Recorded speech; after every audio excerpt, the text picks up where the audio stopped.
the achievement for putting the achievement thing on. Oh,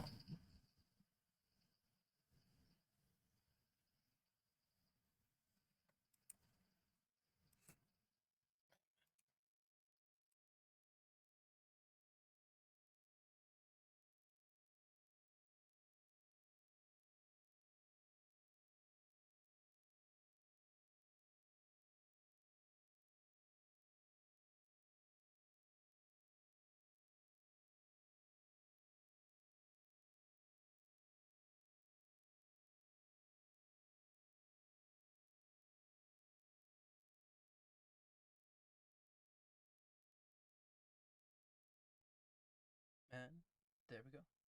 Oh no. Hello. Oh, hello. Oh, oh, I see how it is. This sucks.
There.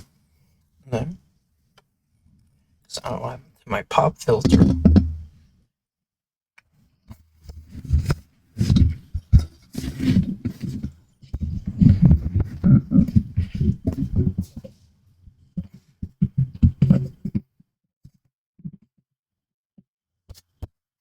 There.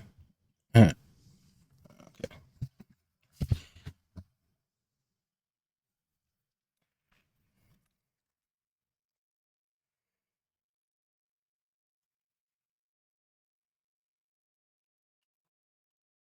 Should I put it here, or right here, or right here, right here? Might be a little too loud. Just right here. All right. It should be fine now.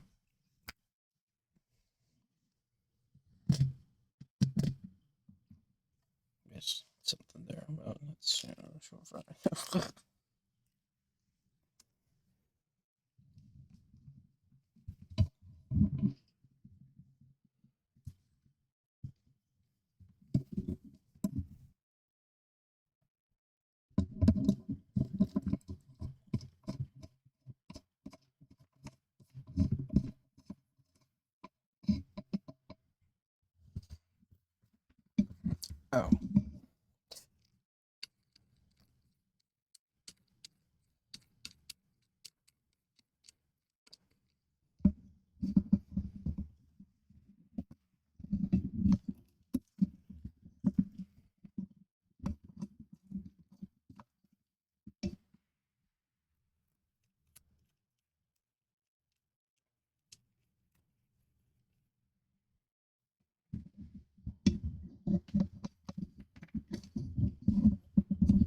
Oh. Oh, okay. There we go. Boba, boba, boba. There we go. All right. Workers warm. crisp and warm. One of those.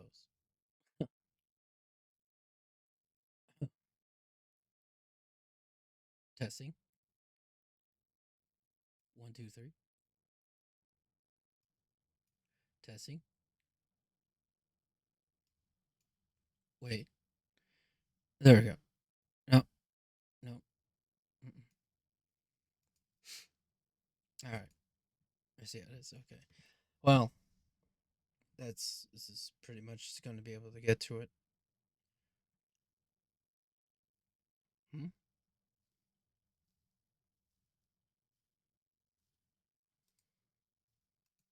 That I had a handle on this, but you know, this will be good.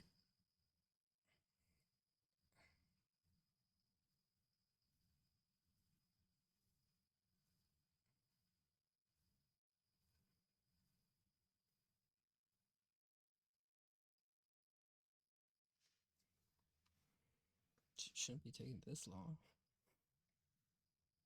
right?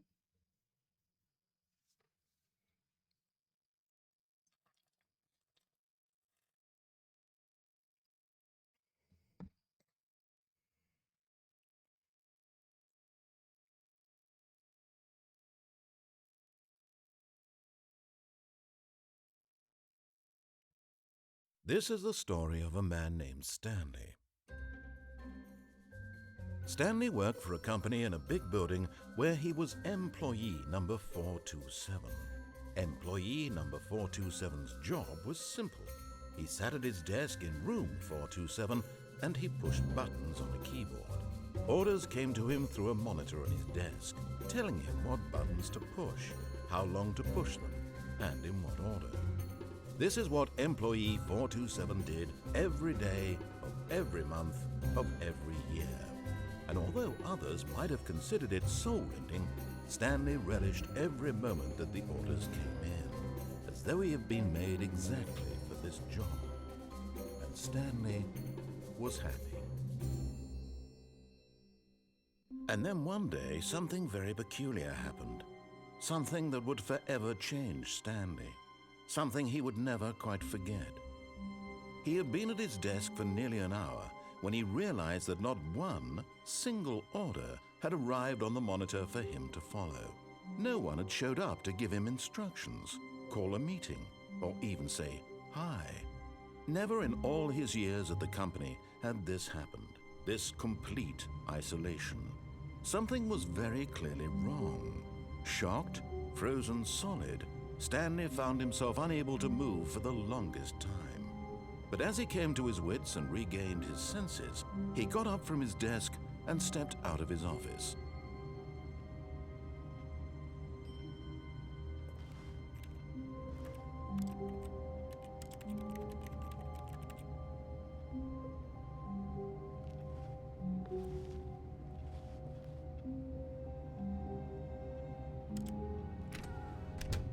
But Stanley simply couldn't handle the pressure.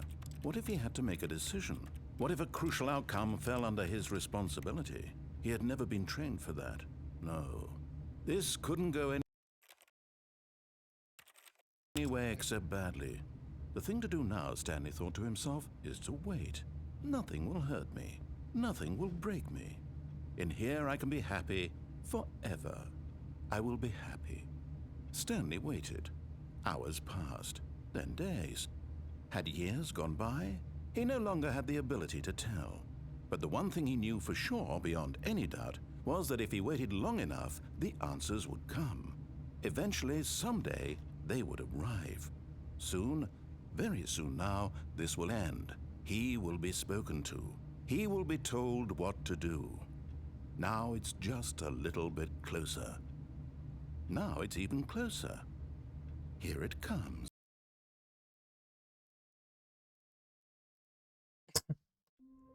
All right.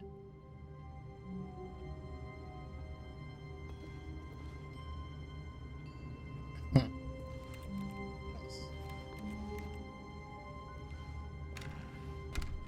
But Stanley simply couldn't handle the pressure. What if he had to make a decision? What if a crucial outcome fell under his responsibility? He had never been trained for that. No, this couldn't go anywhere except badly. The thing to do now, Stanley thought to himself, is to wait. Alright. Nothing will hurt me. Nothing will break me. In here I can be happy forever. I will be happy. Stanley waited. Hours passed, then days. Had years gone by? He no longer had the ability to tell. But the one thing he knew for sure, beyond any doubt, was that if he waited long enough, the answers would come. Eventually, someday, they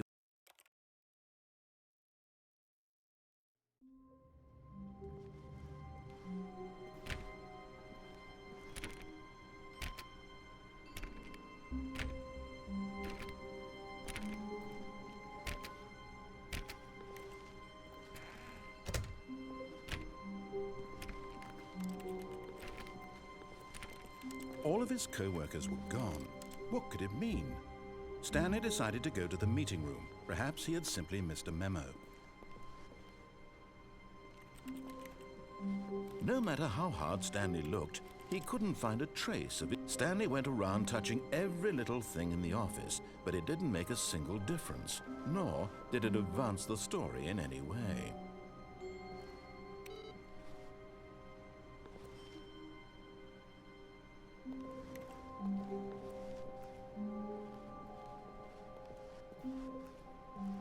I just did something though. This narrator's a liar.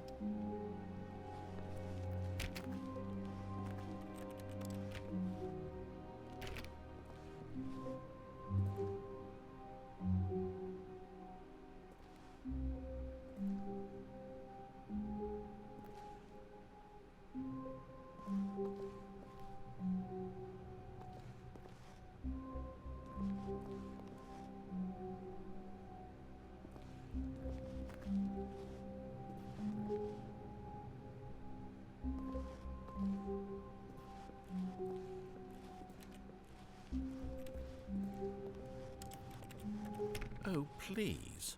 Are you really just doing this for the achievement? Click a door 5 times. Is that all that you think an achievement is worth? No, no, no, no, no. I can't just give these merits away for such little effort. A measly 5 clicks.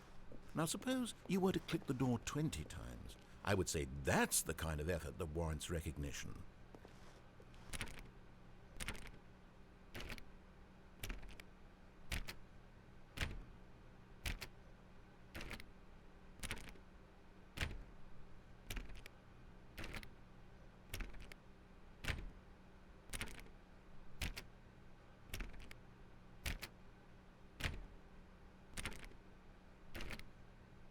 That was 120.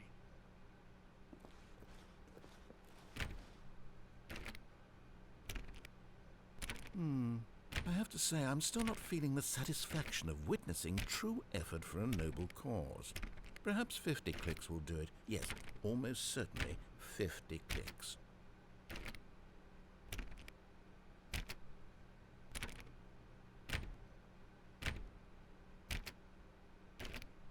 No, I'm still not feeling it. I want this achievement to have meant something. It has to be a true reward for valiant effort. I want to see some hustle, Stanley. I want to see commitment, a willingness to go all the way, no matter what the cost. Why don't you go put 20 clicks into door number 417?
Great. Now, go click a few times on door 437.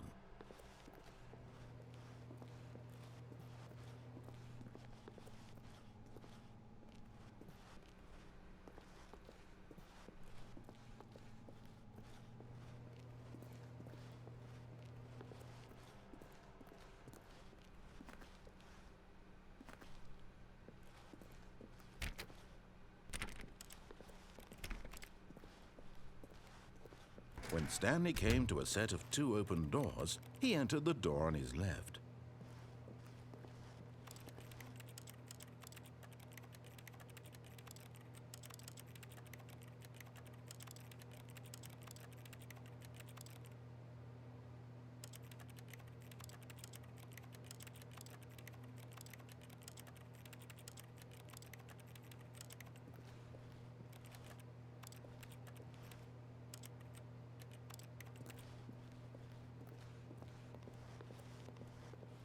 This was not the correct way to the meeting room, and Stanley knew it perfectly well. Perhaps he wanted to stop by the employee lounge first, just to admire it.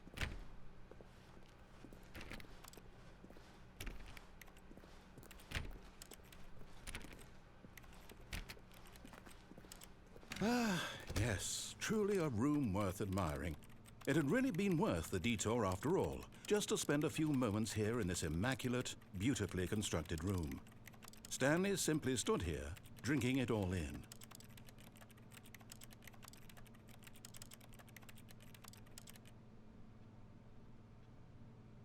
Yes, really, really worth it being here in the room. A room so utterly captivating that even though all your co-workers have mysteriously vanished, here you sit looking at these chairs and some paintings. Really worth it.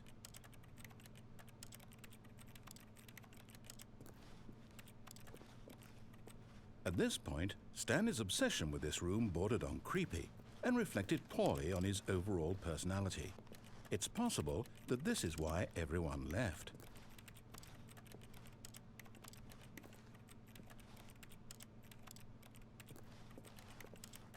Stanley sat around waiting for more dialogue, but when a long time had passed and there was no more, he decided that the game was trying to send him a message.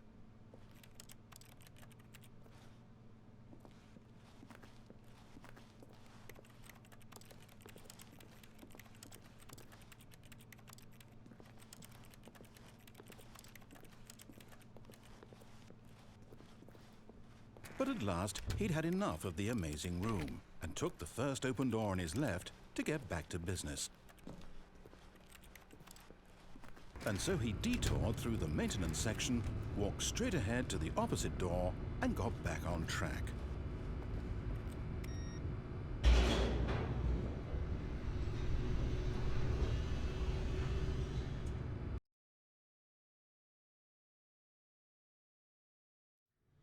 But Stanley didn't want to go back to the office. He wanted to wander about and get even further off track. So now in order to get back, he needed to go,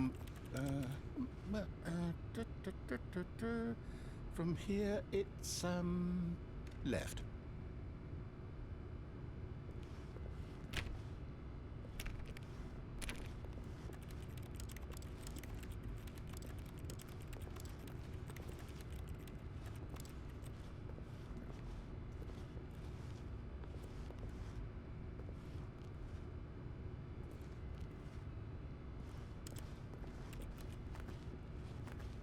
Oh, no, it's to the right, my mistake. No, not the right. Why would I have ever said it was to the right?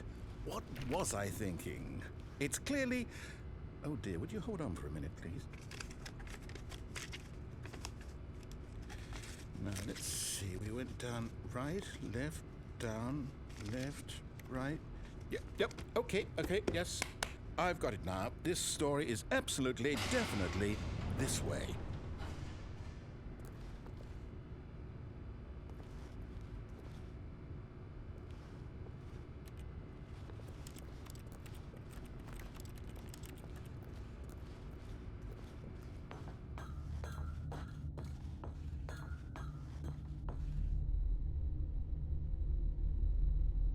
No, no, no, no, no, no, no, no, no. This isn't right at all. You're not supposed to be here yet. This is all a spoiler. Quick, Stanley, close your eyes. Okay. We just have to get back to, oh, who am I kidding? It's all rubbish now. The whole story completely unusable. How about, rather than waste my time trying to salvage this nonsense, we'll just restart the game from the beginning. And this time, suppose we don't wander so far off track, hmm? Okay, from the top.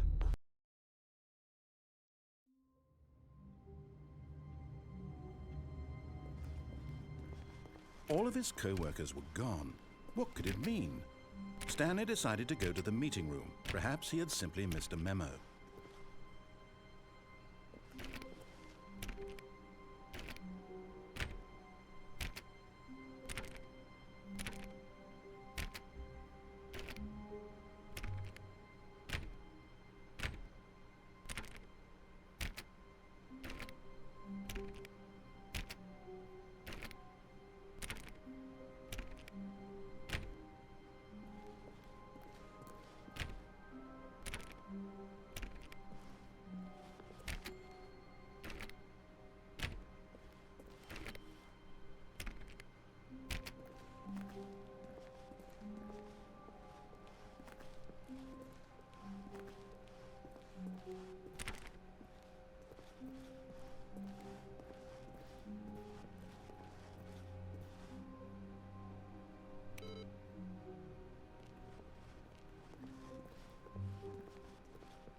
When Stanley... Wait, what? No, I restarted. I swear I definitely restarted the game over, completely fresh. Everything should be... Oh, did something change? Stanley, did you change anything when we were back in that room with all the monitors? Did you move the story somewhere or... Hold on. Why am I asking you? I'm the one who wrote the story. It was right here just a minute ago. I know for sure that it's here somewhere. Okay, then. It's an adventure. Come, Stanley. Let's find the story.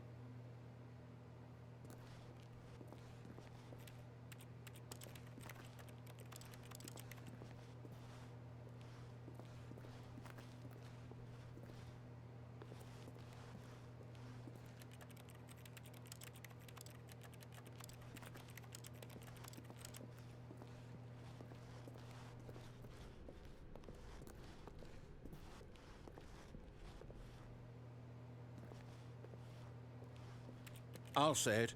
This is the worst adventure I've ever been on. I can promise you there definitely was a story here before. Do we need to restart the game again? Well, I find it unlikely that we'll ever progress by starting over and over again, but it's got to be better than this. Okay, let's give it a shot. Why not?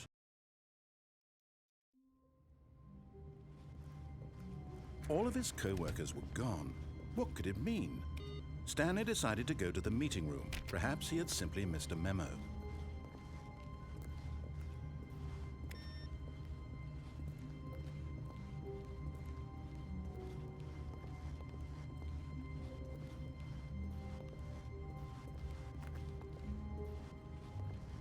Okay, yep, it's worse. I might be remembering this wrong. It's possible the story is back where we just came from. Why don't we go back the other direction and see if we missed anything?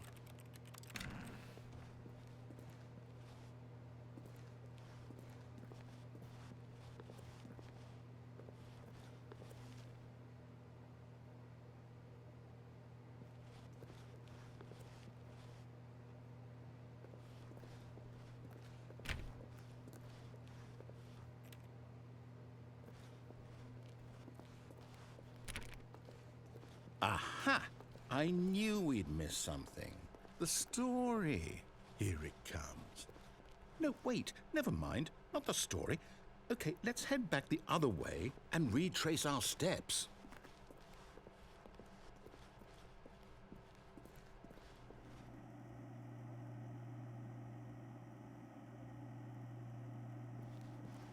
Now this... Well, I'll be honest, I don't recognize this place at all. Is this the story? I don't think so. I can't quite recall, but I believe my story took place in an office building. Is that correct? Do you remember, Stanley? Well, do you know what? Since I've completely forgotten what we were supposed to be doing, how about this? You win! Congratulations! I know you put in a lot of hard work, and it really paid off, so good job. Oh, no. No, I don't feel right about this at all. We both know you didn't put in any actual work for that win.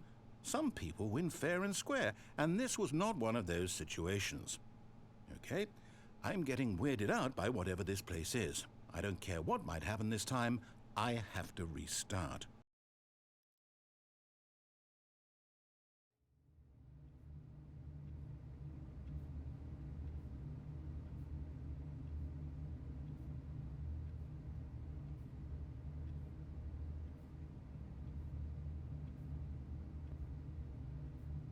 All right, I've got a solution. This time, to make sure we don't get lost, I've employed the help of the Stanley Parabola Adventure Line. Just follow the line. How simple is that?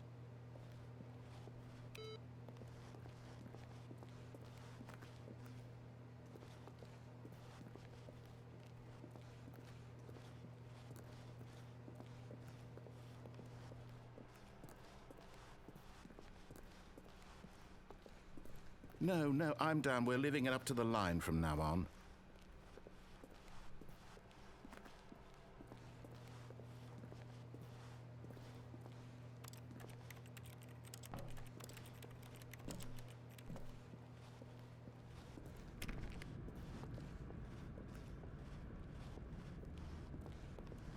You see? The line knows where the story is. It's over in this direction. Onward, Stanley, to destiny. Though, here's a thought. Wouldn't wherever we end up be our destination, even if there's no story there? Or to put it another way, is the story of no destination still a story? Simply by the act of moving forward, are we implying a journey such that a destination is inevitably conjured into being via the very manifestation of the nature of life itself? Okay, Stanley, I need to follow this train of thought for a minute. Just stick with me. Now, we can both agree that the nature of existence is in fact a byproduct of one's subjective experience of that existence, right? Okay, now if my experience of your existence rests inside of your subjective experience of this office, is this office in fact the skeleton of my own relative experiential mental subjective construct? Whoa. Hang on. That got a bit weird back there. Well, I'd like to apologize. Not sure where I was going with all that. You know what? I think what we need right now is a bit of music to lighten the mood.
Wait, cut the music. Go back and look at that fern. Stanley, this fern will be very important later in the story. Make sure you study it closely and remember it carefully. You won't want to miss anything.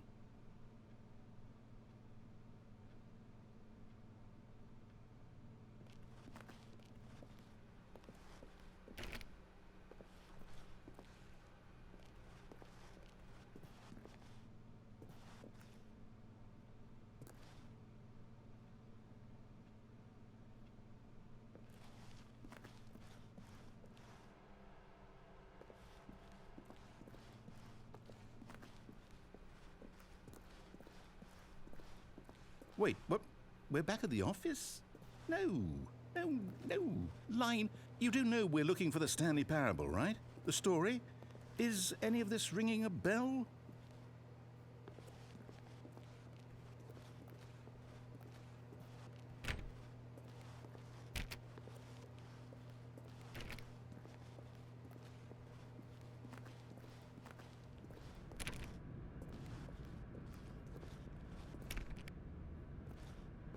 Oh, no, not again, Line. How could you have done this to us? And after we trusted you, after everything we've been through, you... Oh, I can't take this anymore. To hell with it. Restart.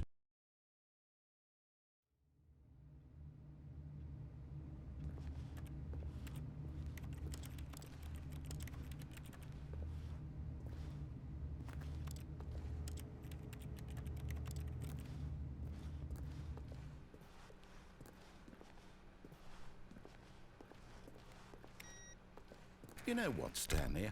I say forget the adventure line. What's it ever done for us? We're intelligent people, right? Why can't we make up our own story? Something exciting, daring, mysterious. Ooh, this all sounds perfectly doable. Why don't we simply start wandering in, well, I don't know. How about this direction?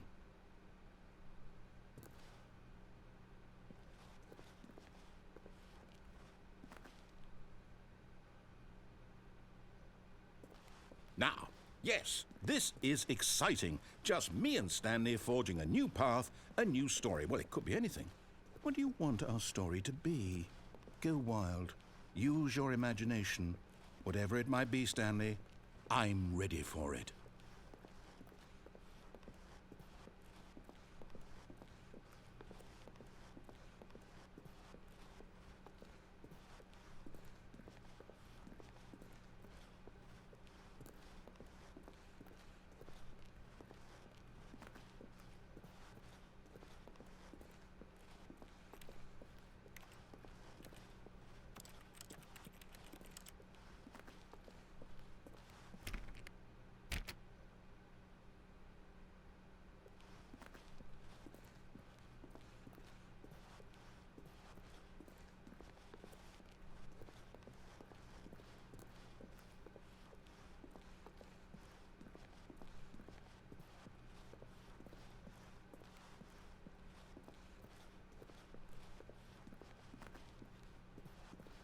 Oh, no, not you again.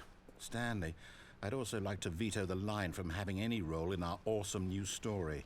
No lines or monitor rooms. Just don't acknowledge it, and we should be fine.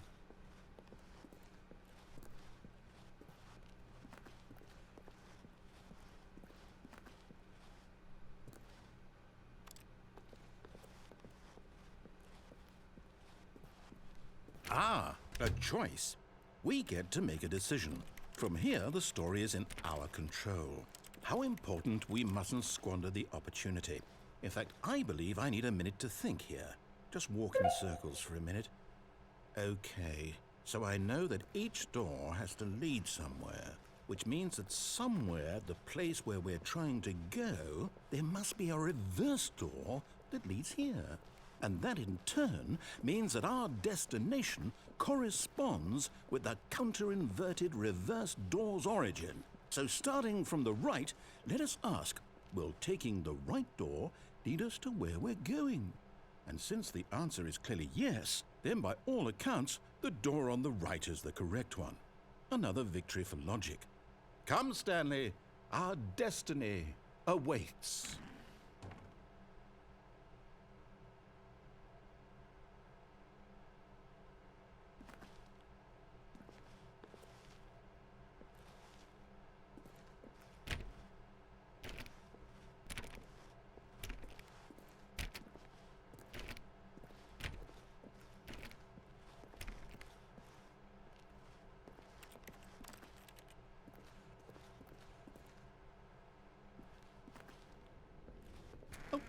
What's this? The confusion ending. You're telling me that's what this is? It's all one giant ending? And we're supposed to restart the game, what, eight times? That's really how all this goes? It's all determined? So now, according to the schedule, I restart again. Then what? Am I just supposed to forget? Well, what if I don't want to forget? My mind goes blank simply because it's written here on this thing, wall. Well, who consulted me? Why don't I get to decide? Why don't I get a say in all of this? Is it really? No, it can't be. I don't want it to be. I don't want the game to keep restarting. I don't want to forget what's going on. I don't want to be trapped like this. I won't restart the game. I won't do it. I won't do it. I won't do it. And the timer stopped? Does that mean, did we do it? Did we break the cycle? The, whatever it is that made this schedule?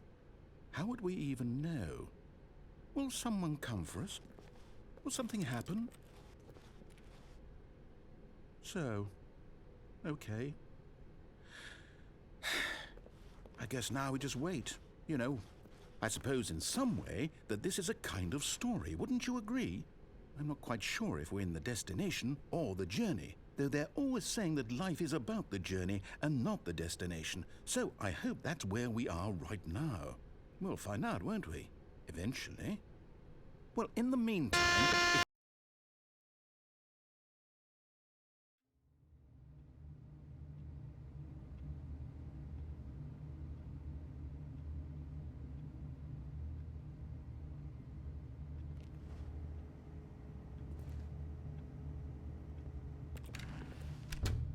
But Stanley simply couldn't handle the pressure.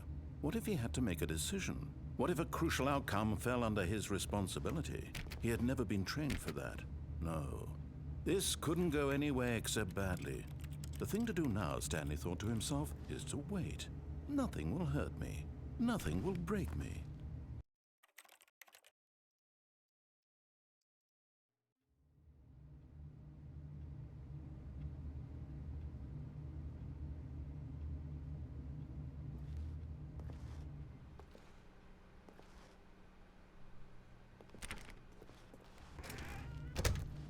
But Stanley said,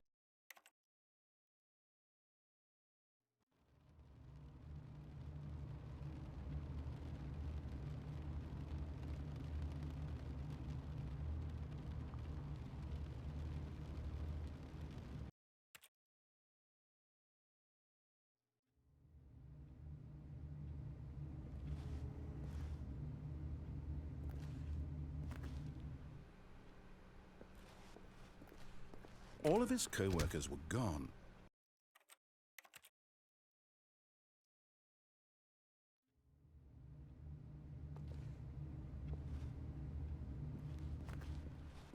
All of his co-workers...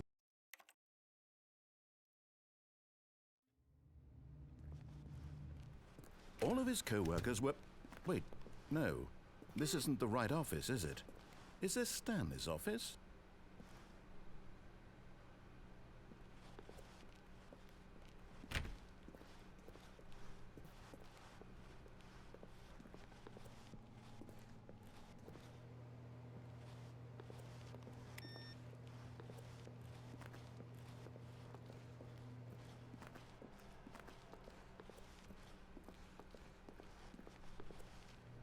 When Stanley came to a set of 2 open doors, he entered the door on his left.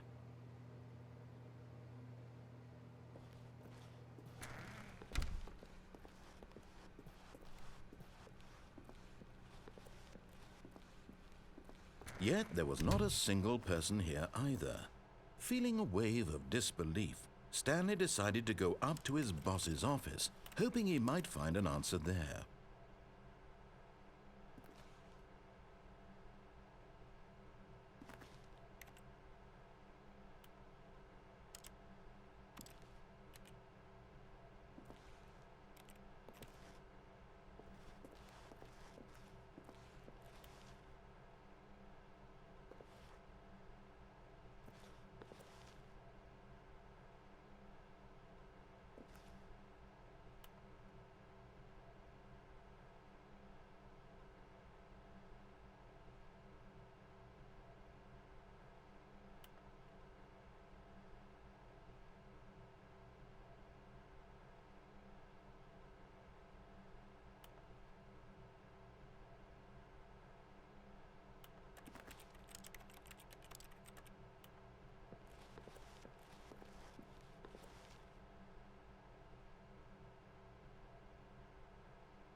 Stanley just stood there doing nothing at all. He seems to think I have nothing better to do with my time than to sit around and describe every fascinating little detail of his inability to do anything. This is why Stanley and I are on such good terms.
Stanley stepped into the broom closet, but there was nothing here, so he turned around and got back on track.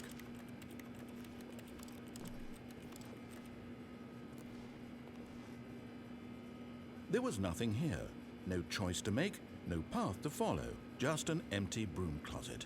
No reason to still be here.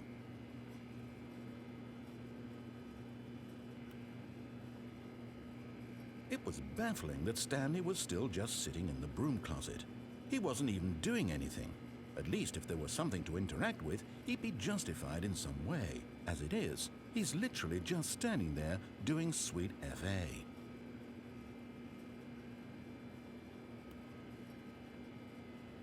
Are you really still in the broom closet? Standing around doing nothing? Why? Please offer me some explanation here. I'm genuinely confused.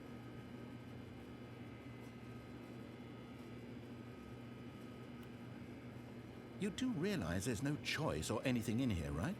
If I'd said Stanley walked past the broom closet, at least you would have had a reason for exploring it to find out. But it didn't even occur to me because literally this closet is of absolutely no significance to the story whatsoever. I never would have thought to mention it.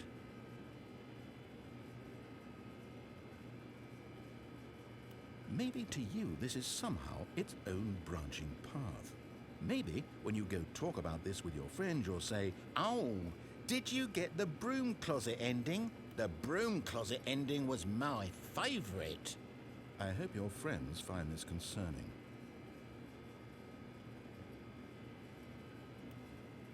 Stanley was fat and ugly and really stupid.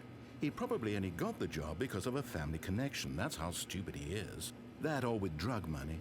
Also, Stanley is addicted to drugs and hookers. Well, I've come to a very definite conclusion about what's going on right now. You're dead.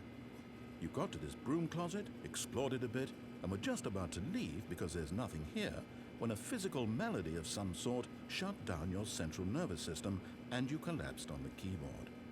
Well, in a situation like this, the responsible thing is to alert someone nearby so as to ensure that your body is taken care of before it begins to decompose. Hello? Anyone who happens to be nearby? The person at this computer is dead. He or she has fallen prey to any number of your countless human physiological vulnerabilities. It's indicative of the long-term sustainability of your species. Please remove their corpse from the area and instruct another human to take their place at the computer, making sure they understand basic first-person video game mechanics and filling them in on the history of narrative tropes in video gaming, so that the irony and insightful commentary of this game is not lost on them. All right, when you've done that, just step out into the hallway.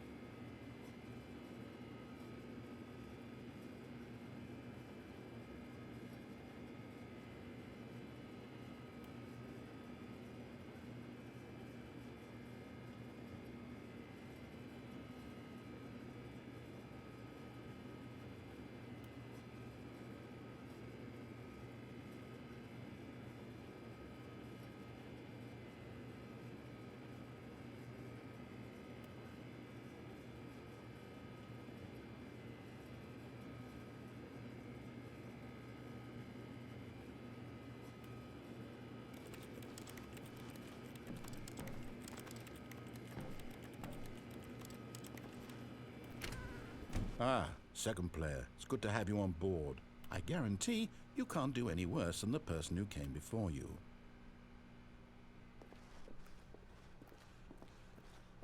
Coming to a staircase, Stanley walked upstairs to his boss's office.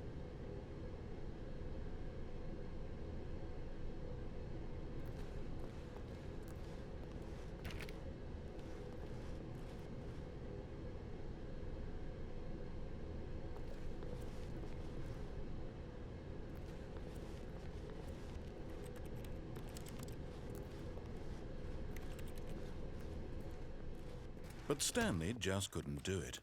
He considered the possibility of facing his boss, admitting he had left his post during work hours. He might be fired for that. And in such a competitive economy, why had he taken that risk? All because he believed everyone had vanished? His boss would think he was crazy. And then something occurred to Stanley. Maybe, he thought to himself, maybe I am crazy. All of my co-workers blinking mysteriously out of existence in a single moment for no reason at all? None of it made any logical sense. And as Stanley pondered this, he began to make other strange observations. For example, why couldn't he see his feet when he looked down? Why did doors close automatically behind him wherever he went? And for that matter, these rooms were starting to look pretty familiar. Were they simply repeating? No, Stanley said to himself, this is all too strange. This can't be real. And at last, he came to the conclusion that had been on the tip of his tongue. He just hadn't found the words for it. I'm dreaming, he yelled. This is all a dream. Oh, what a relief Stanley felt to have finally found an answer, an explanation. His co-workers weren't actually gone. He wasn't going to lose his job. He wasn't crazy after all. And he thought to himself, I suppose I'll wake up soon. I'll have to go back to my boring real-life job pushing buttons. I may as well enjoy this while I'm still lucid. So he imagined himself flying and began to gently float above the ground.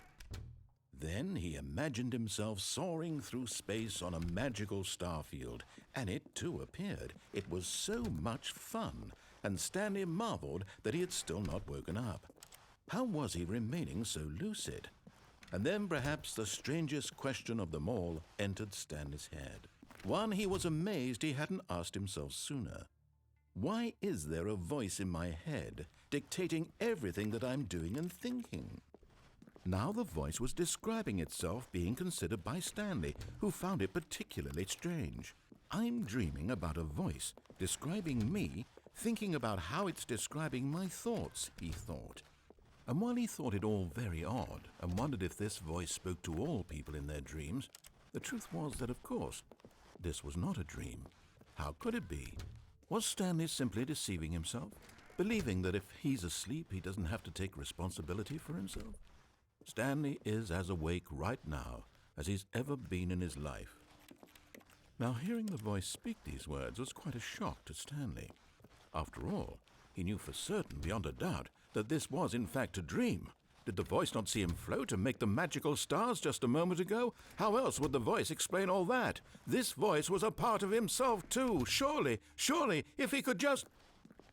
He would prove it. He would prove that he was in control, that this was a dream. So he closed his eyes gently, and he invited himself to wake up. He felt the cool weight of the blanket on his skin, the press of the mattress on his back, the fresh air of a world outside this one. Let me wake up, he thought to himself. I'm through with this dream. I wish it to be over. Let me go back to my job. Let me continue pushing the buttons. Please, it's all I want. I want my apartment and my wife and my job. All I want is my life exactly the way it's always been. My life is normal. I am normal. Everything will be fine. I am okay.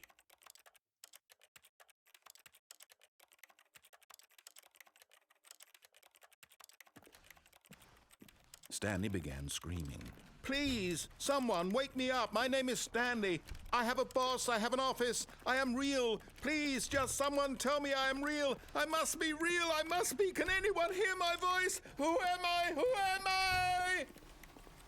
And everything went black.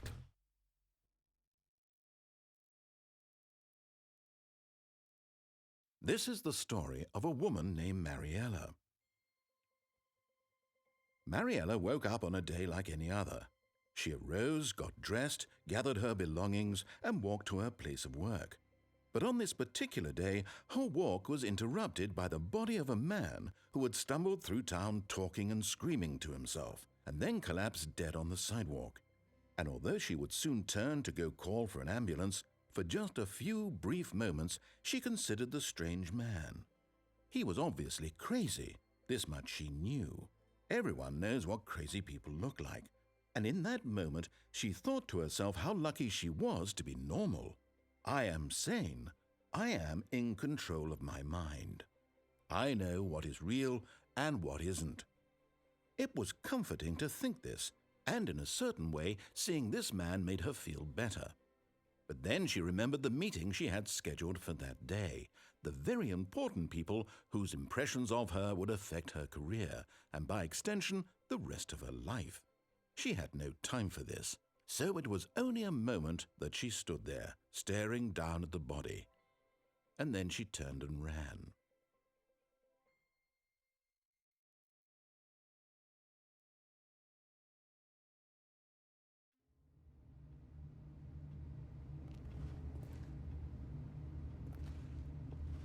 All of his co-workers were gone.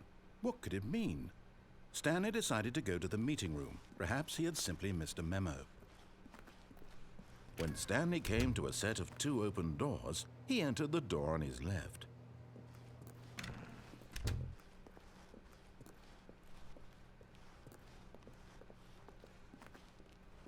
Yet there was not a single person here either. Feeling a wave of disbelief, Stanley decided to go up to his boss. Oh no, no, not again. I won't be part of this. I'm not going to encourage you. I'm not going to say anything at all.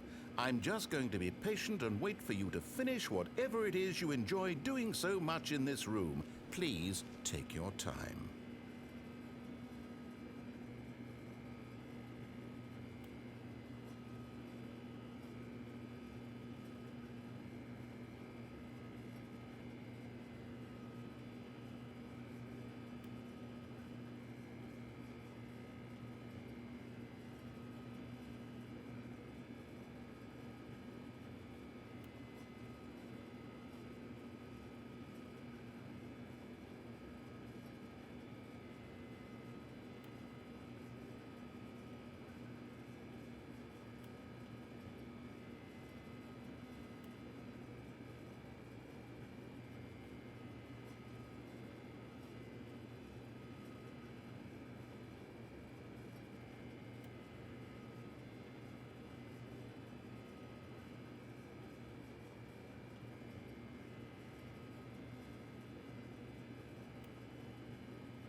Coming to a staircase, Stanley walked upstairs to his boss's office. But Stanley just couldn't do it. He considered the possibility of facing his boss. Admitting he had left his post during work hours, he might be fired for that. And in such a competitive economy, why had he taken that risk? All because he believed everyone had vanished? His boss would think he was crazy. And then something occurred to Stanley. Maybe, he thought to himself, maybe I am crazy. All of my co-workers blinking mysteriously out of existence in a single moment for no reason at all? None of it made any logical sense. And as Stanley pondered this, he began to make other strange observations. For example, why couldn't he see his feet when he looked down? Why did doors close automatically behind him wherever he went?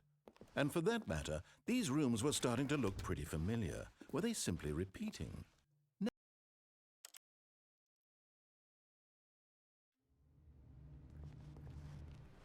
How wonderful. Stanley was alone. Finally.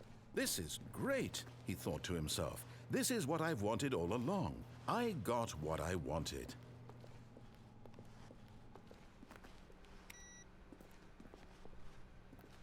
Stanley went around touching every little thing in the office, but it didn't make a single difference, nor did it advance the story in any way.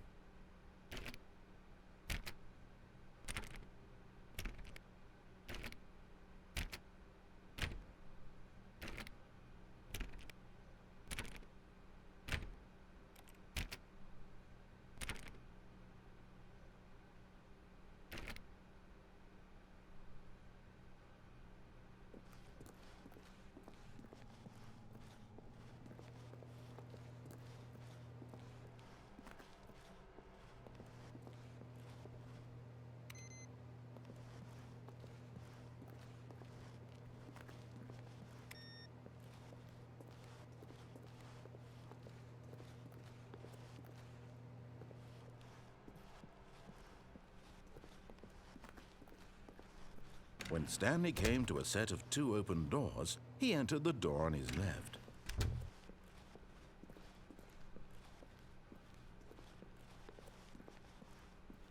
Yet there was not a single person here either. Feeling a wave of disbelief, Stanley decided to go up to his boss's office, hoping he might find an answer there.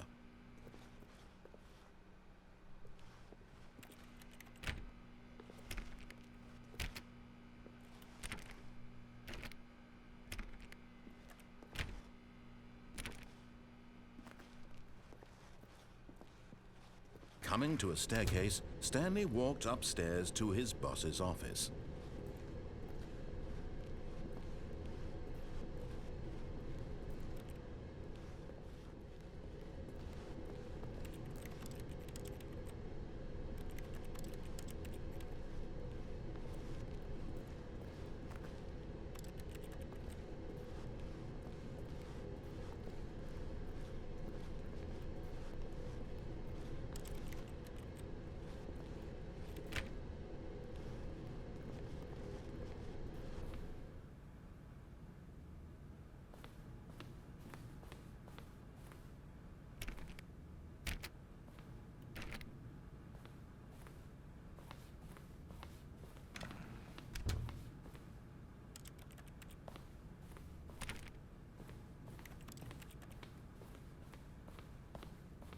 Stepping into his manager's office, Stanley was once again stunned to discover not an indication of any human life. Shocked, unraveled, Stanley wondered in disbelief who orchestrated this. What dark secret was being held from him? What he could not have known was that the keypad behind the boss's desk guarded the terrible truth that his boss had been keeping from him. And so the boss had assigned it an extra secret PIN number, 2845. But of course, Stanley couldn't possibly have known this.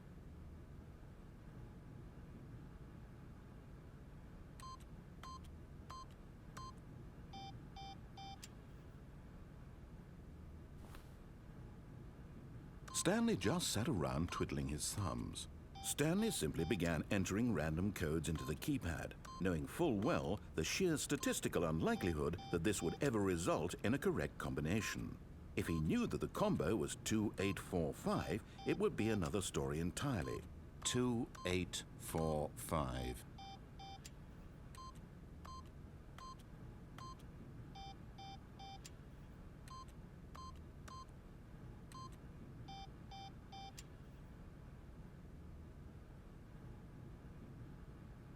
Forgot, but it turns out that the panel's emergency override kicked in, and the door just opened all by itself. And Stanley got the hell along with the story. Well, whoop-de-doo.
Descending deeper into the building, Stanley realized he felt a bit peculiar.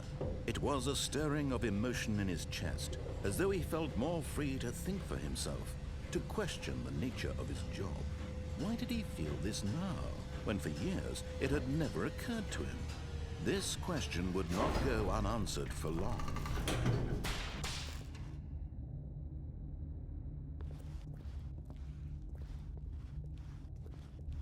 Stanley walked straight ahead through the large door that read Mind Control Facility.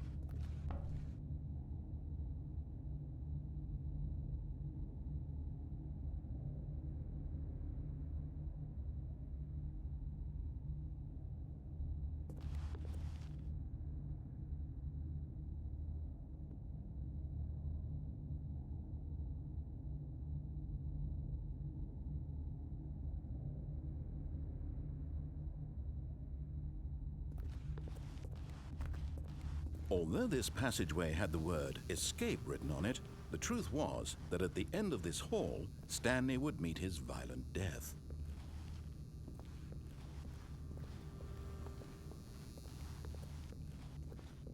But of course, Stanley thought better of it and realized he simply had too much to live for.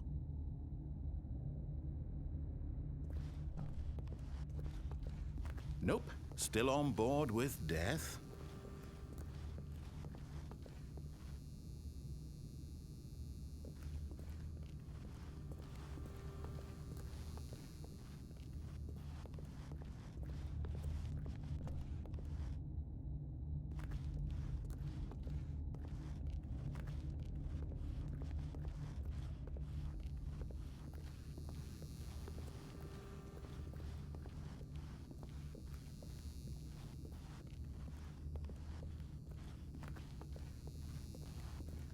The door behind him was not shut.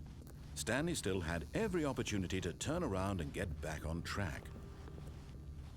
At this point, Stanley was making a conscious, concerted effort to walk forward and willingly confront his death.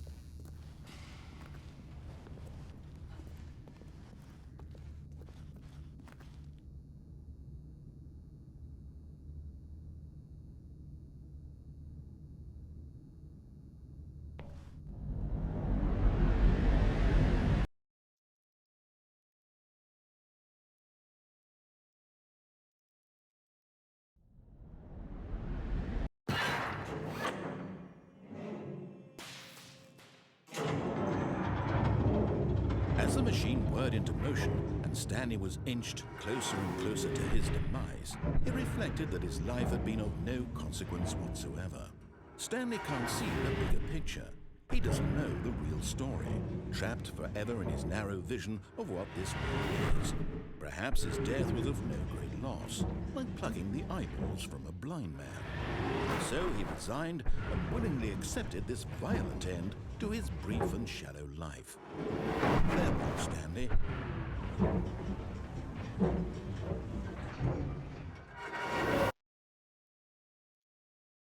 "Farewell, Stanley," cried the narrator, as Stanley was led helplessly into the enormous metal jaws. In a single visceral instant, Stanley was obliterated as the machine crushed every bone in his body, killing him instantly.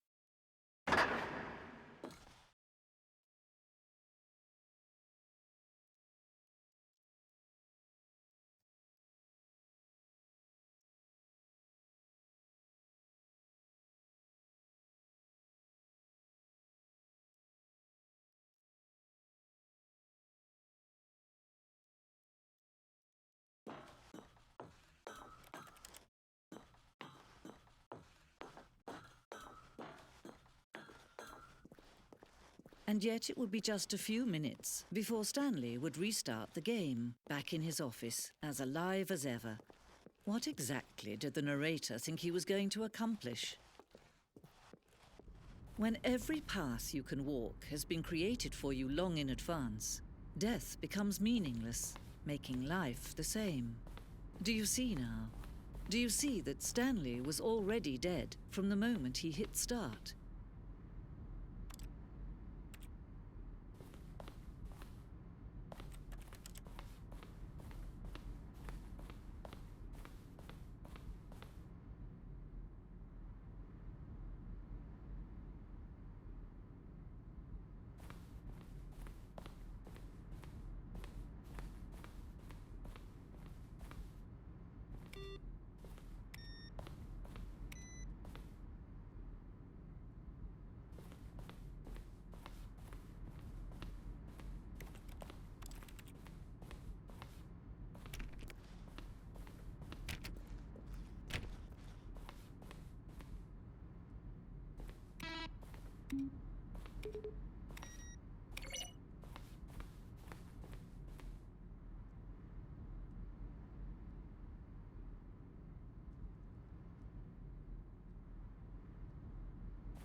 Oh, look at these two. How they wish to destroy one another.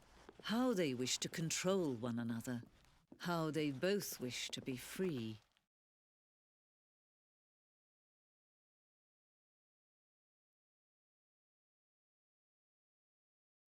Can you see? Can you see how much they need one another? No, perhaps not. Sometimes these things cannot be seen. But listen to me. You can still save these two. You can stop the program before they both fail. Push escape and press quit. There's no other way to beat this game. As long as you move forward, you'll be walking someone else's path. Stop now and it'll be your only true choice. Whatever you do, choose it. Don't let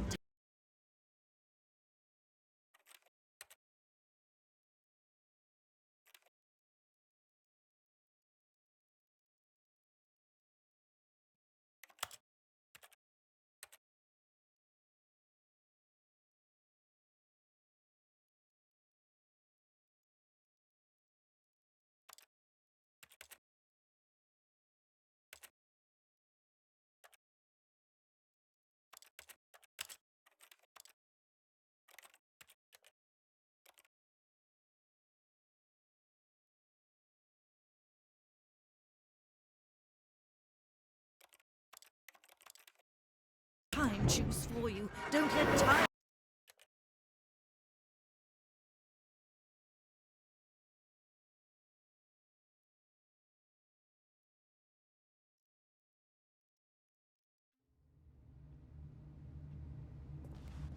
All of his co-workers were gone. What could it mean? Stanley decided to go to the meeting room. Perhaps he had simply missed a memo.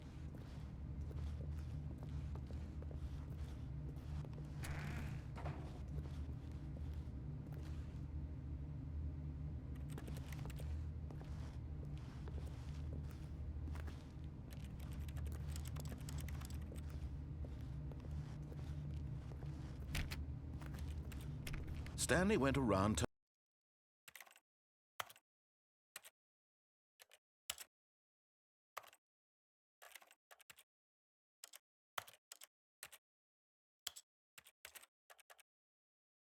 touching every little thing in the office, but it didn't make a single difference, nor did it advance the story in any way. When Stanley came to a set of 2 open doors, he entered the door on his left. This was not the correct way to the meeting room, and Stanley knew it perfectly well. Perhaps he wanted to stop by the employee lounge first, just to admire it. Wow, yes, this room. But eager to get back to business, Stanley took the first open door on his left. Stanley was so bad at following directions, it's incredible he wasn't fired years ago.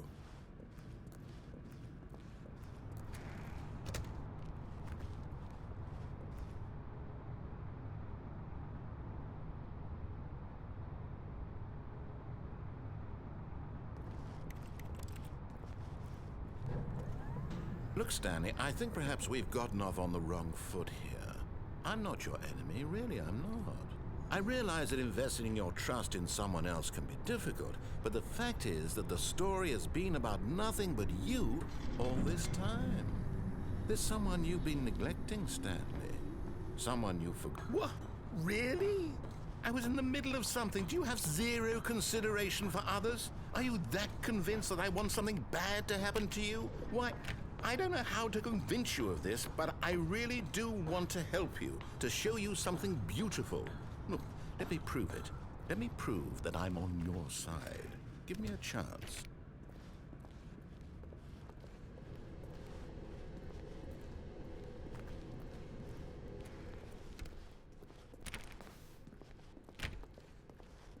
Now listen carefully, this is important. Stanley walked through the red door.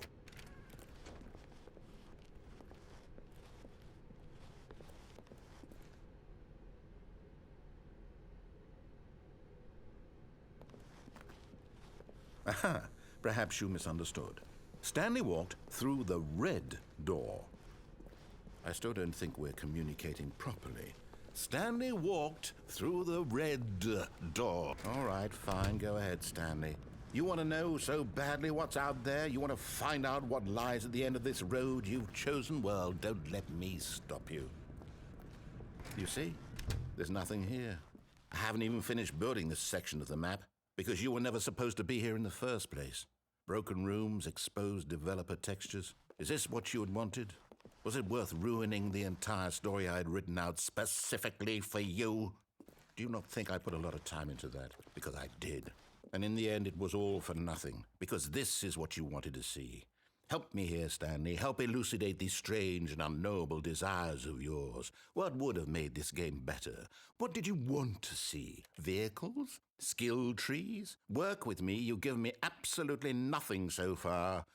Tell you what, let me take a stab in the dark at a new design, and you can give me some feedback. There we go. A third option. This already feels leaps ahead of where we were before. Go ahead, Stanley. Take it for a spin.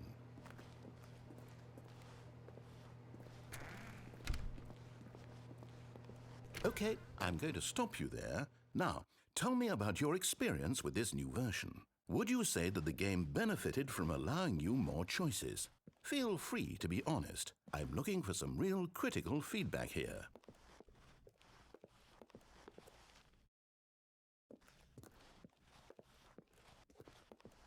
Oh, well, now this is useful. You didn't like it, but you didn't totally hate it either. You enjoyed it, perhaps is the correct term. It didn't cause you excruciating pain. Big steps we've made here today, Stanley.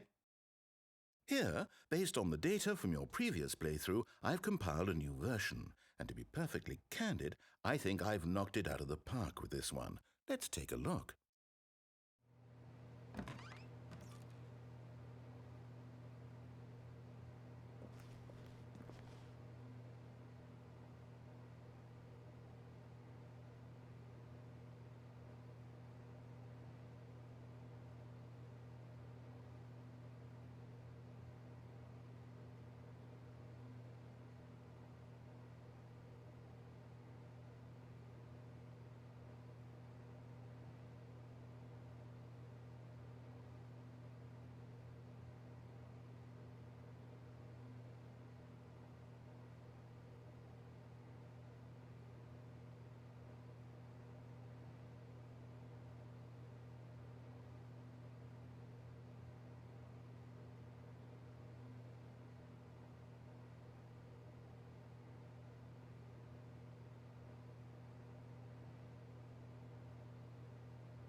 Now, would you say that competitive leaderboard helped you feel motivated to keep walking through doors? Again, honest answers, please. Hey, I nearly forgot. I've got a prototype of a new game I've been working on, and now would be a lovely opportunity to give it some playtesting. You wouldn't mind taking a look at it, would you? Perfect. Let me boot it up. In this game, the baby crawls left towards danger. You click the button to move him back to the right, and if he reaches the fire, you fail. It's a very meaningful game, all about the desperation and tedium of endlessly confronting the demands of family life. I think the art world will really take notice. But of course, the message of the game only becomes clear once you've been playing it for about 4 hours. So why don't you give it 4 hours of play to make sure it's effective? Be sure to keep notes on your experience.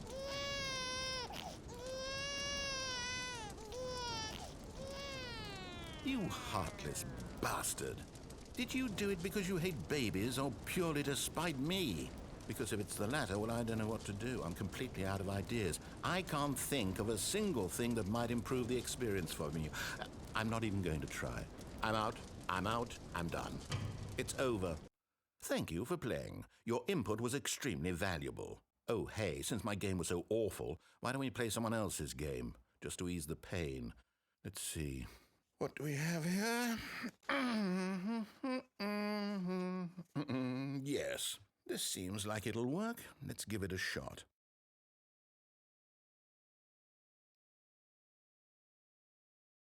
Well, Stanley, is this any better?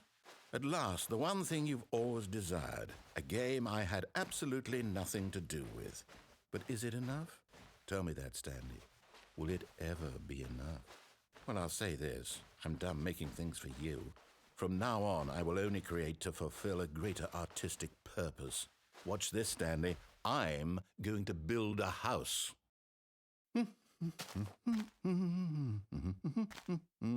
This will go here, no, here, and then.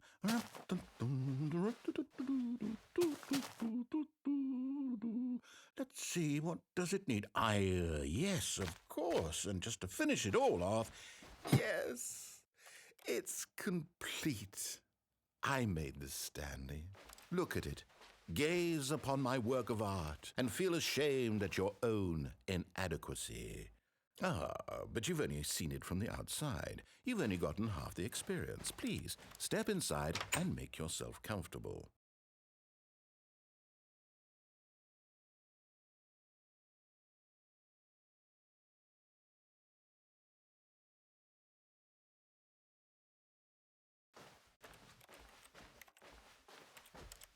Isn't it grand? Isn't it perfect? It could only be better if... Wait, that's it. We must rebuild it out of diamond. Diamond everything. Yes, yes, yes. Come along, Stanley. We have to go mining.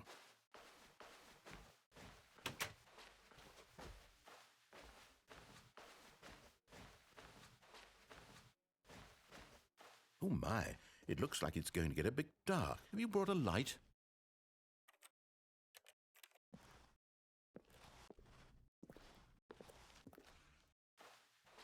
Oh, no, no, no, no, no. This is far more open-ended than I had in mind. I'm looking for something more narrow and linear. Something that makes you feel utterly irrelevant. This won't do at all. 1 out of 5. Even the diamonds couldn't save this one. Okay, new game.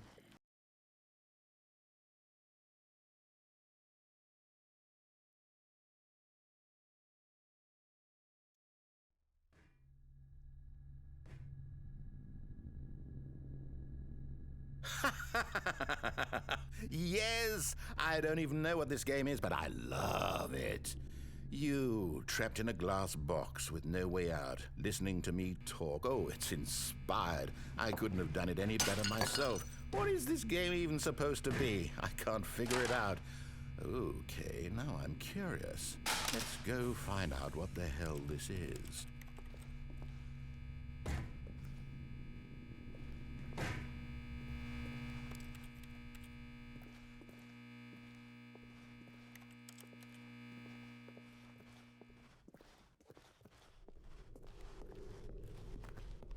Oh, it's a puzzle. Critical thinking, Stanley. Your forte. Genius. No, actually, you know what? I think that's plenty. I really don't care much to see you stumble through any...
I wonder what he found.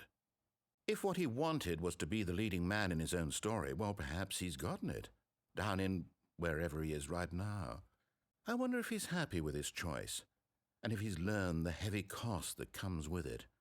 He'll understand soon what I was trying to tell him. He needs me. Someone who will wrap everything up at the end, to make sense out of the chaos and the fear and the confusion. That's who I am. That is what I mean to this world. Oh, yes. Yes, I'll be back. There's no other way. Once this ends, after it all comes to a close, then I'll be back. The end will be here soon. Very soon. I can wait.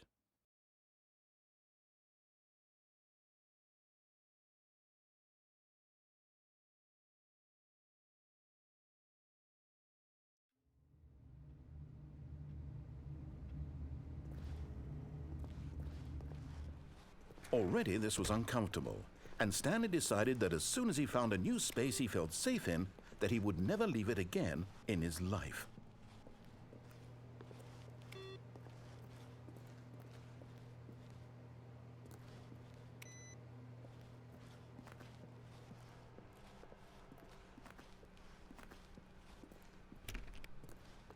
When Stanley came to a set of 2 open doors, he entered the door on his left.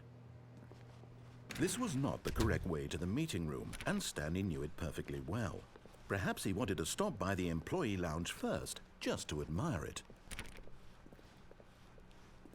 The lounge was sublime, a work of art. But eager to get back to business, Stanley took the first open door on his left.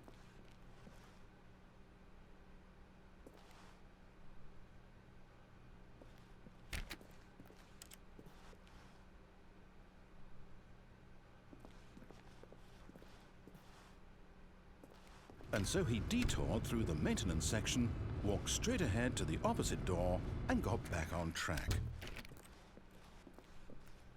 Yet there was not a single person here either. Feeling a wave of disbelief, Stanley decided to go up to his boss's office. Coming to a staircase, Stanley walked upstairs to his boss's office.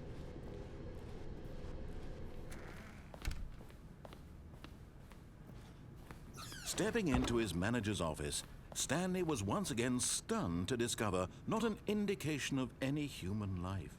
What could it mean? Stanley wondered aloud to nobody. He began wildly tearing through papers on the boss's desk, pulling books off the shelf, looking behind paintings, desperate for clues to his situation. But his attention was caught by a keypad behind the boss's desk. What could its purpose be? In fact, this keypad guarded the terrible secret that lay buried below his feet. And so the boss had assigned it an extra secret PIN number, 2845. But of course, Stanley couldn't possibly have known this. Yet incredibly, by simply pushing random buttons on the keypad, Stanley happened to input the correct code by sheer luck. Amazing. He stepped into the newly opened passageway.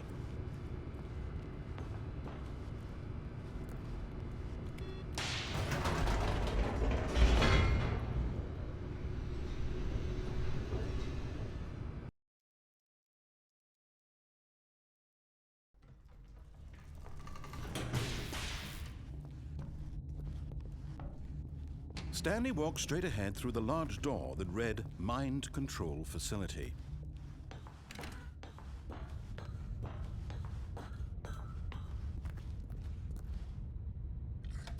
The lights rose on an enormous room packed with television screens. What horrible secret did this place hold? Stanley thought to himself. Did he have the strength to find out?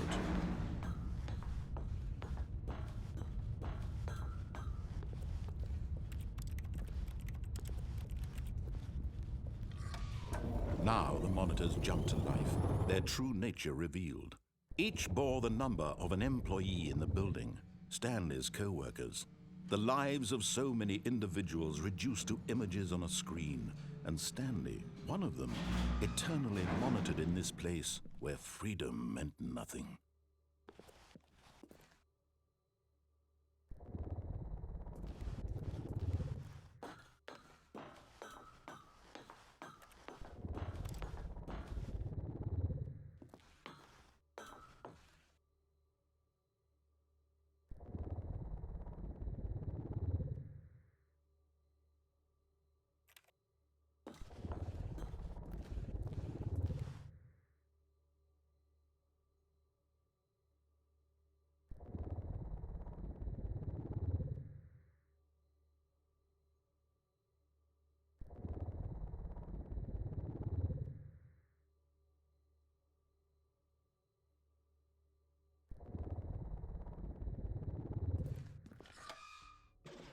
This mind control facility, it was too horrible to believe. It couldn't be true.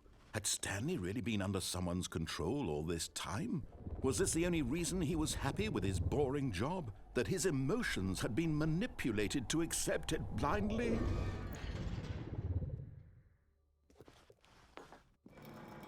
No, he refused to believe it. He couldn't accept it. His own life in someone else's control? Never! It was unthinkable, wasn't it? Was it even possible? Had he truly spent his entire life utterly blind to the world? But here was the proof. The heart of the operation. Controls labeled with emotions. Happy, or sad, or content. Walking, eating, working. All of it monitored and commanded from this very place. And as the cold reality of his past began to sink in, Stanley decided that this machinery would never again exert its terrible power over another human life. For he would dismantle the controls once and for all.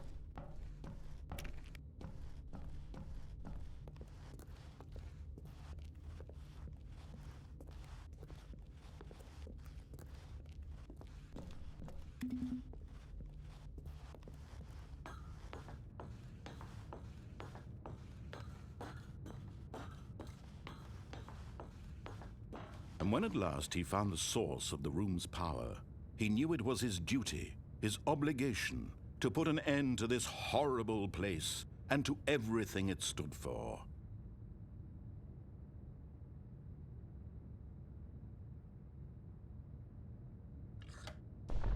Oh, Stanley, you didn't just activate the controls, did you?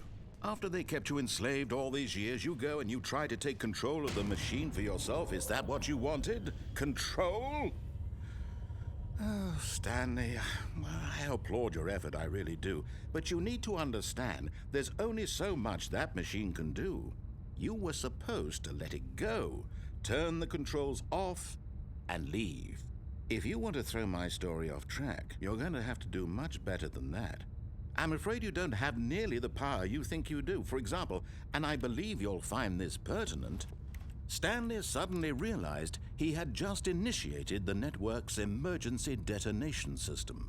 In the event that this machine is activated without proper DNA identification, nuclear detonators are said to explode, eliminating the entire complex. How long until detonation then? Let's say, 2 minutes. Ah, now this is making things a little more fun, isn't it, Stanley? It's your time to shine. You are the star. It's your story now. Shape it to your heart's desires. Oh, this is much better than what I had in mind. What a shame we have so little time left to enjoy it. Mere moments until the bomb goes off. But what precious moments each one of them is. More time to talk about you, about me, where we're going. What all this means. I barely know where to start. What's that? You'd like to know where your co-workers are? A moment of solace before you're obliterated? All right, I'm in a good mood. You're gonna die anyway. I'll tell you exactly what happened to them. I erased them. I turned off the machine. I set you free. Of course, that was merely in this instance of the story. Sometimes when I tell it, I simply let you sit there in your office forever, pushing buttons endlessly and then dying alone. Other times, I let the office sink into the ground, swallowing everyone inside, or I let it burn to a crisp. I have to say this, though, this version of events has been rather amusing. Watching you try to make sense of everything and take back the control wrested away from you, it's quite rich. I almost hate to see it go. But I'm sure whatever I come up with on the next go-around will be even better. My goodness, only 34 seconds left. But I'm enjoying this so much. You know what? To hell with it. I'm going to put some extra time on the clock, why not? These are precious additional seconds, Stanley. Time doesn't grow on trees. Oh dear me, what's the matter, Stanley? Is it that you have no idea where you're going or what you're supposed to be doing right now? Or did you just assume when you saw that timer that something in this room was capable of turning it off? I mean, look at you. Running from button to button, screen to screen, clicking on every little thing in this room. These numbered buttons, no, these colored ones. Or maybe this big red button, or this door. Everything, anything, something here will save me. Why would you think that, Stanley? That this video game can be beaten? Won? Solved? Do you have any idea what your purpose in this place is? Stanley, you're in for quite a disappointment. But here's a spoiler for you. That timer isn't a catalyst to keep the action moving along. It's just seconds ticking away to your death. You're only still playing instead of watching a cutscene because I want to watch you for every moment that you're powerless. To see you made humble. This is not a challenge. It's a tragedy. You wanted to control this world, that's fine. But I'm going to destroy it first, so you can't. Take a look at the clock, Stanley. That's 30 seconds you have left to struggle. 30 seconds until a big boom and then nothing. No ending here, just you being blown to pieces. Will you cling desperately to your frail life, or will you let it go peacefully? Another choice? Make it count. Or don't. It's all the same to me, all a part of the joke. And believe me, I will be laughing at every second of your inevitable life from the moment we fade in until the moment I say, happily ever after.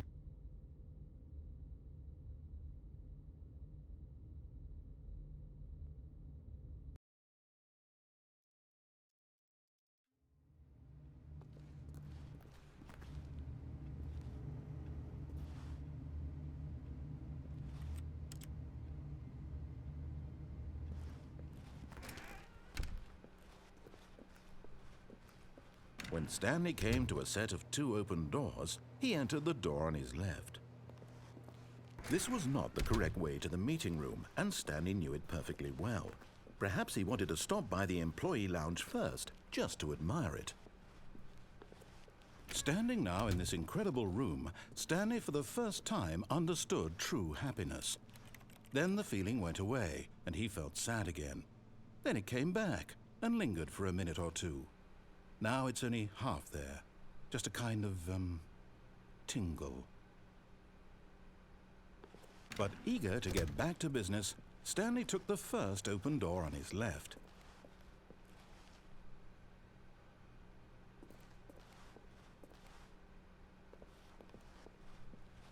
And so he detoured through the maintenance section, walked straight ahead to the opposite door, and got back on track. Yet there was not a single person here either. Feeling a wave of disbelief, Stanley decided to go up to his boss's office. Coming to a staircase, Stanley walked upstairs to his boss's office.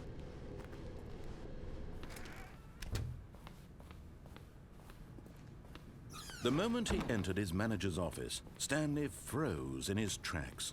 Not a living soul anywhere. Could he really be all alone? This was too much for Stanley to take, too much for any man to take. He fell to his knees, bursting into half moans, half sobs, the guttural retching of life. Stanley was in such a rush to get through the story as quickly as possible, he didn't even have a single minute to just let the narrator talk. That kind of anxiety isn't healthy, so he relaxed for a few moments with some calming New Age music.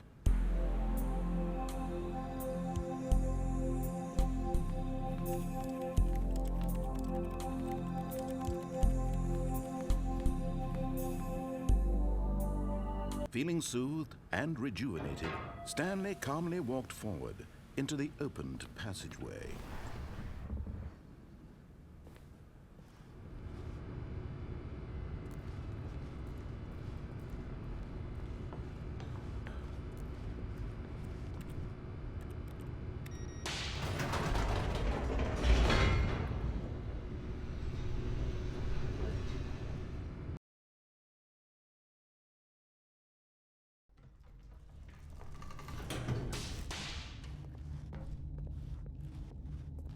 Stanley walked straight ahead through the large door that read Mind Control Facility.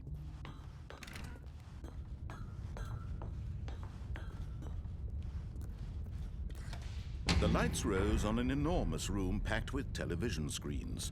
What horrible secret did this place hold? Stanley thought to himself. Did he have the strength to find out?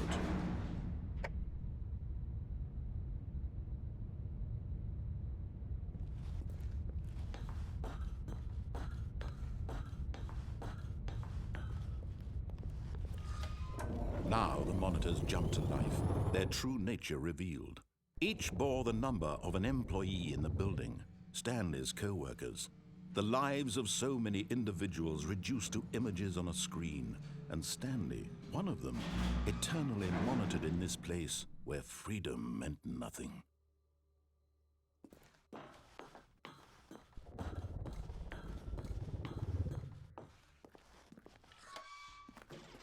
This mind control facility, it was too horrible to believe. It couldn't be true. Had Stanley really been under someone's control all this time? Was this the only reason he was happy with his boring job? That his emotions had been manipulated to accept it blindly?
No, he refused to believe it. He couldn't accept it. His own life in someone else's control? Never!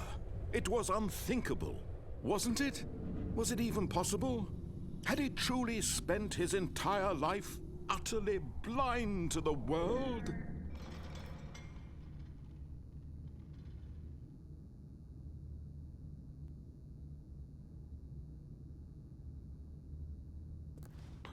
But here was the proof, the heart of the operation. Controls labeled with emotions, happy or sad or content. Walking, eating, working, all of it monitored and commanded from this very place. And as the cold reality of his past began to sink in, Stanley decided that this machinery would never again exert its terrible power over another human life. For he would dismantle the controls once and for all.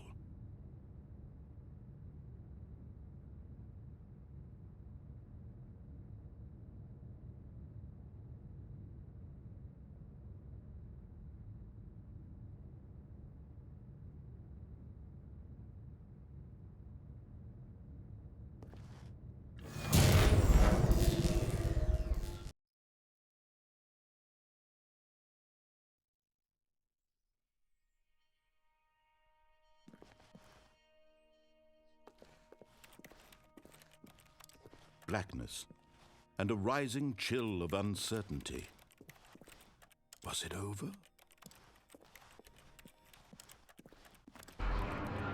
Yes. He had won. He had defeated the machine, unshackled himself from someone else's command. Freedom was mere moments away. And yet, even as the immense door slowly opened, Stanley reflected on how many puzzles still lay unsolved. Where had his co-workers gone? How had he been freed from the machine's grasp? What other mysteries did this strange building hold? But as sunlight streamed into the chamber, he realized none of this mattered to him, for it was not knowledge or even power that he had been seeking, but happiness. Perhaps his goal had not been to understand, but to let go. No longer would anyone tell him where to go, what to do, or how to feel.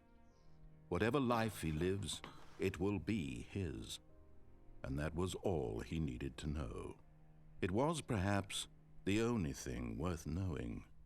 Stanley stepped through the open door. Stanley felt the cool breeze upon his skin, the feeling of liberation, the immense possibility of the new path before him. This was exactly the way, right now, that things were meant to happen. And Stanley was happy.